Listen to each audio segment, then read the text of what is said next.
धरती पर हाँ एक ऐसी जगह है जहां जंगल इतना घना है कि सूरज की रोशनी भी जमीन तक पहुंचते पहुंचते दम तोड़ देती है और जहां हर परछाई में कुछ ऐसा छुपा है जिसे विज्ञान भी आज तक पूरी तरह समझ नहीं पाया है। ये जगह है अमेज़न। कोई छोटा मोटा इलाका नहीं, पूरे 55 लाख वर्ग किलोमीटर में फैला एक जिंदा रहस्य। देखिए, ये सिर्फ पेड़ों और जानवरों का घर नहीं है। इस पूरे विश्लेषण के अंत तक ये साफ हो जाएगा कि अमेज़न को इस धरती की सांसें क्यों कहा जाता है और हमारे अपने वजूद के लिए ये कितना ज्यादा जरूरी है। ठीक है, तो चलिए शुरू करते हैं।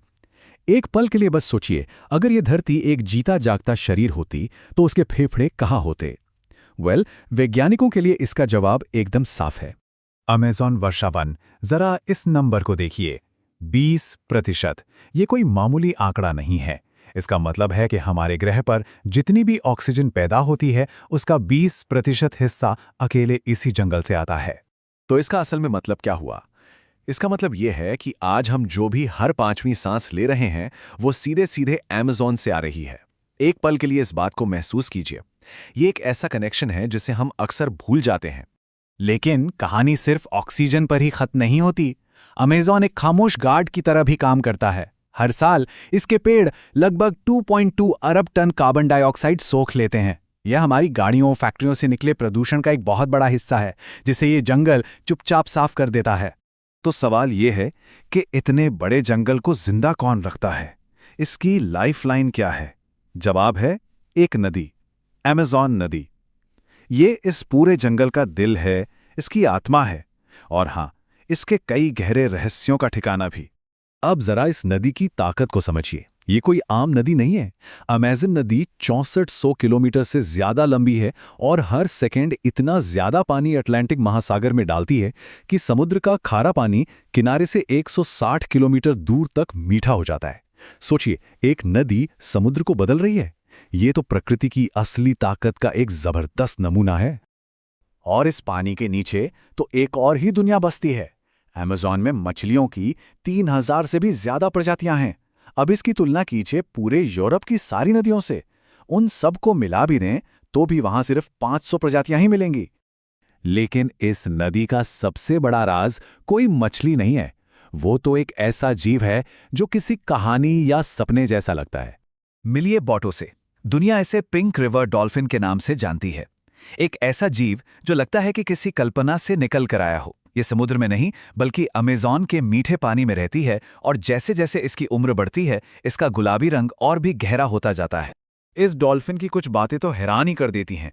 इसका दिमाग इंसानों से 40% बड़ा है और ये अपनी गर्दन पूरे 180 डिग्री तक घुमा सकती है। लेकिन जो बात विज्ञान और रहस्य के बीच की लकीर को धुंधला कर देती है वो है वहाँ की लोक कथाएं। कहते हैं कि रात में बोटो एक इंसान का रूप ले सकता है। ये बातें सोचने पर मजबूर करती हैं कि इन कहानियों में कितनी सच्चाई है और कितना जंगल का जादू। चलिए अब नदी से निकलकर जंगल के और घने हिस्से में चलते हैं। यहां जिंदगी कई रूपों में मौजूद है और हर कोई दोस्ताना नहीं है। यहां खतरा चिल्लाकर नहीं आता, वो तो चुपचाप आता है, पानी के नीचे से या फिर घनी पत्तियों के पीछे से। बात करते हैं ग्रीन एनाकोंडा की। ये दुनिया का सबसे भारी सांप है जिसका वजन 250 किलो तक हो सकता है। ये अपने शिकार को काटता नहीं है बल्कि उसे जकड़ लेता है और हर बार जब शिकार सांस छोड़ता है एनाकोंडा अपनी पकड़ थोड़ी और कसता जाता है, तब तक जब तक कि सांस लेने की कोई जगह ही ना बचे। लेकिन अमेज़न में सिर्फ जानवर ही नहीं रहते, ये उन लोगों का भी घर है जिन्हें वक्त ने छुआ ही नहीं। यहां ऐसे इंसान भी हैं जिन्होंने कभी किसी बाहरी दुनिया के इंसान को देखा तक नहीं। ब्राजील सरकार का अंदाजा है कि अमेज़न में आज भी 100 से ज्यादा ऐसी जनजातियां हैं जिनका बाहरी दुनिया से कोई भी संपर्क नहीं हुआ है। वो एक ऐसी दुनिया में जी रहे हैं जो हमारी दुनिया से बिल्कुल अलग है। और हाँ, एक सख्त कानून है जो इन जनजातियों से संपर्क करने पर रोक लगाता है और ये कानून उनकी हिफाजत के लिए है। क्यों? क्योंकि एक मामूली सी सर्दी जुकाम जो हमारे लिए छोटी मोटी बात है वो उनके लिए एक जानलेवा महामारी बन सकती है। उनके शरीर में हमारी दुनिया के कीटाणुओं से लड़ने की शक्ति नहीं है।